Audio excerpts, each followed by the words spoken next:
Hi అండి. నేను మీ Anu. Welcome to my channel. ఈరోజైతే నేను ఆలుగడ్డతో సమోసా అయితే చేస్తున్నాను. ఆలు సమోసా. ఇంతకు ముందు వీడియోలో అయితే నేను చికెన్ సమోసా, కీమా సమోసా చేశాను కదా! చికెన్ కర్రీతో. కానీ ఇది అలా కాదు. ఆలు సమోసా చేస్తున్నాను. మనకి షాపులో దొరుకుతుంది కదా! అలాగా. కాకపోతే ఆనియన్ సమోసాలా వచ్చింది చివరికి రిజల్ట్.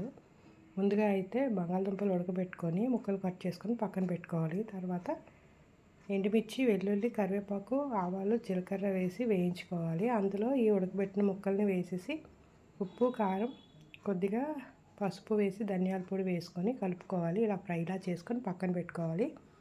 నేను మైదా పిండి తీసుకున్నాను. దానిలో కొద్దిగా వాము, ఉప్పు వేసి కలిపాను. కలిపి ఇలా ఉండలుగా చుట్టుకొని దాన్ని చపాతీలాగా పామి ఇలాగా సమోసా షేప్లో అయితే చేశాను. చేసిన తర్వాత చివర్లన్నీ కూడా నీట్గా స్టిక్ చేసుకొని బాగా కరుగుతున్న ఆయిల్ ఉంటుంది కదా, బాగా మరుగుతున్న ఆయిల్లోని ఒక్కొక్క సమోసా అయితే వేసాను.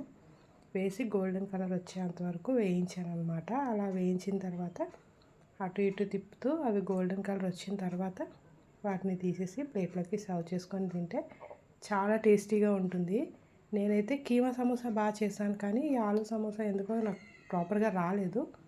కానీ టేస్ట్ అయితే చాలా టేస్టీగా ఉంది. మీరు కూడా ఒకసారి ట్రై చేయండి. మీకు నచ్చుతుంది. నచ్చితే సబ్స్క్రైబ్.